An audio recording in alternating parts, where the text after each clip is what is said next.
Welcome to your emergency medicine rotation. We're glad to have you join us. Today, we want to talk about one of the fundamental skills in emergency medicine, patient presentations. Now you'll notice there are features about the emergency department that shape the way we present. Things here happen very fast. Medical patient, room 3, now. The acuity is very high. Trauma team, room 1, Yes, now. please take him to room 1. I will be right there. And there tend to be multiple distractions. Excuse me. Yes, patient's INR is 7. Got it. Thank you so much. Absolutely, I agree. Thank you. Definitely a STEMI. Let's activate the cath lab right away. Thank you. So, in order to be able to function in this environment, we have to make sure our presentations are concise, organized, and focused on the emergent issues. There's a presentation going on right now. Let's see how it's done. Hi, Dr. Mitra? Yes. I have a patient I'm ready to present whenever you're ready. Sure, go ahead. So I just saw Mr. Ferguson. He's over in room 4. He's a 64-year-old male. He has a history of osteoarthritis of the left knee, anxiety, high blood pressure, glaucoma, diabetes, carpal tunnel syndrome, hyperlipidemia, and gout that mostly hits his right great toe. His pain started a few days ago when he was drinking tea. He typically drinks chamomile, but he had run out and got some peppermint and thought perhaps that was what was going on. On social history, Mr. Ferguson doesn't smoke. He does drink the occasional glass of dry red wines, and he lives at home with 2 pet chihuahuas, and their names are Honey and Bear, which I thought was just kind of cute. On exam, Mr. Ferguson is in no acute distress. He has blue eyes. His neck was supple. There was no cervical adenopathy. It's definitely not anything cardiac. I mean, he looks really, really well. Doctor? Dr. Mitra, you have a pulse? Doctor! I need a doctor! Perhaps that was not the best example. Let's talk more about how to present in the ED.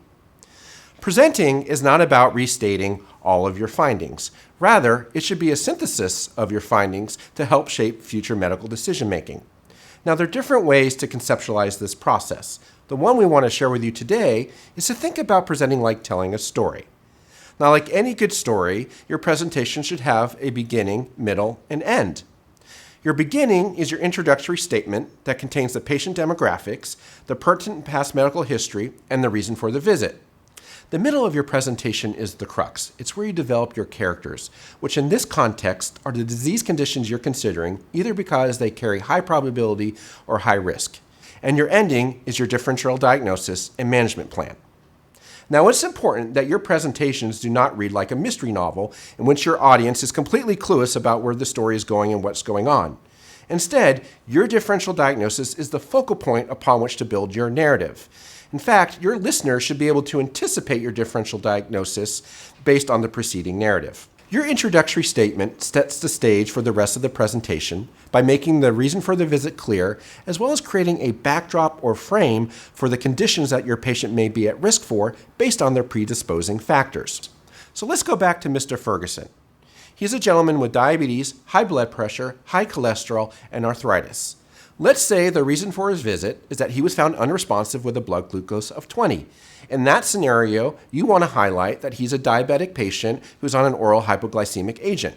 If, however, the reason for his visit is that he developed severe lip swelling, then the items you want to pull into your frame is that he has high blood pressure and that he's on an ACE inhibitor, setting the stage for angioedema. Notice that in either scenario, his high cholesterol and arthritis are not relevant, so they do not necessarily need to be presented. You're using your ending to help shape the beginning of your narrative. The middle of your presentation is the crux in which you develop your characters, which in this context are the disease conditions you are considering, either because they carry high probability or high risk. In general, you want to think early about the life and limb-threatening conditions that use them to help shape your assessment. So with chest pain, think about the myocardial infarction, the pulmonary embolism, or the aortic dissection, even before you walk into the room. If it's right lower quadrant pain, think about appendicitis, ovarian torsion, or ectopic pregnancy. The earlier you start considering these do not miss diagnoses, the better you'll be at looking for them and using them to shape your narrative. Now, each of these characters also have their mini stories, which are the classic presentations or patterns of disease. So for example, with unstable angina, it's the new or accelerating chest pressure that's worth with exertion and better with rest. With appendicitis, it's the migratory right lower quadrant pain that's associated with fever, anorexia, and nausea. You want to be proactive in looking for these patterns of disease early on to help organize your findings. So rather than randomly present the quality of the pain, the radiation of the pain, or the severity of the pain, extract and organize them into a way that fits within the mini-stories of the disease conditions you are considering. So in general, in emergency medicine, we don't use the headings of past medical history, family history, social history review systems. Rather, we incorporate the relevant items from each of these topics into one big historical narrative.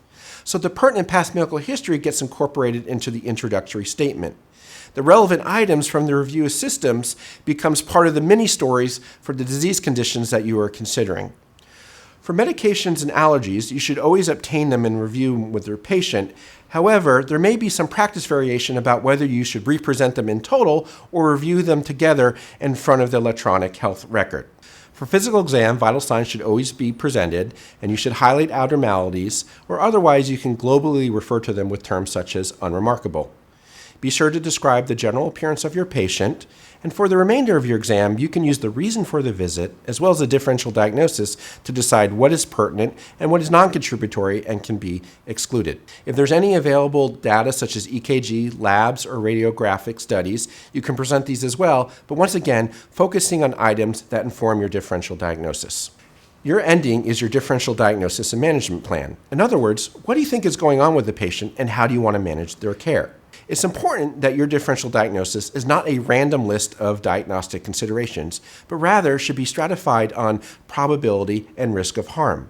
So one such classification scheme is to start with first, what do you think is the most likely diagnosis? Or, especially with critical care patients, what is the imminent diagnosis that must be readily addressed? Secondly, present the high risk or do not miss conditions that may not necessarily be the most likely, but still need to be excluded. Thirdly, are the do not miss diagnoses that you have considered, but yet you feel have been excluded this time based on your history, physical exam, and initial data. It's important that you at least consider these diagnoses, otherwise you run the risk of missing them.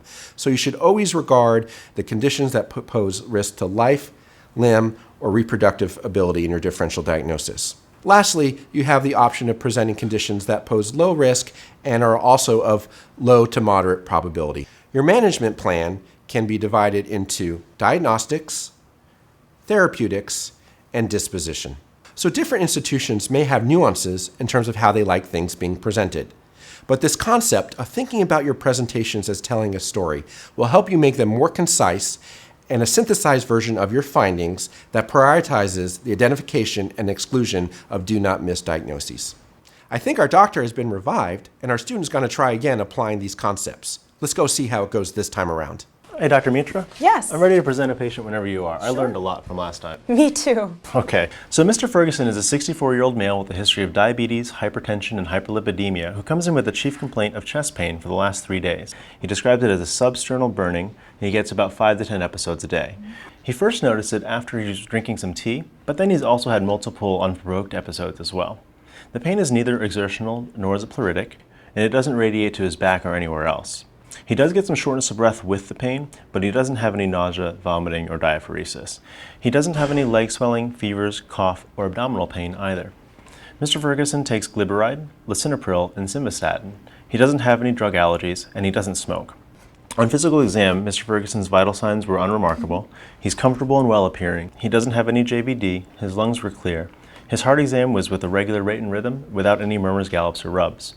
His abdominal exam was benign, and he did have intact and symmetric distal pulses without any lower extremity edema or tenderness. His EKG is here. I looked at it, it looked like it was in normal sinus rhythm without any acute ischemic changes. For my assessment and plan, Mr. Ferguson is a 64-year-old gentleman who comes in with multiple cardiac risk factors with the chief complaint of substernal chest pain. For my differential, the fact that the pain is burning and he notices it mostly after tea makes me think of something GI like reflux as the most probable diagnosis, but he does have multiple cardiac risk factors and he has had the spontaneous episodes of pain as well, which make me concerned enough that we should rule out the acute coronary syndrome. He doesn't have any pleuritic pain or any signs or symptoms of DVT to make me strongly suspect a PE. He doesn't have any tearing pain, he's normotensive, and he doesn't have any pulse deficits to make me strongly suspect a dissection either. For my plan, I'd like to get a CBC, a BMP, a set of cardiac biomarkers, a chest x-ray, and give him aspirin. Currently he's chest pain free and we can reassess the need for further analgesia later. For disposition, Mr. Ferguson, if his first set of enzymes comes back negative, I'd still like to bring him into our chest pain observation center to complete a rule out and get a functional study in the morning. Great assessment and good plan. Thank you. There you have it. There's nothing like a great story and a well-crafted, concise presentation. Thank you for joining us.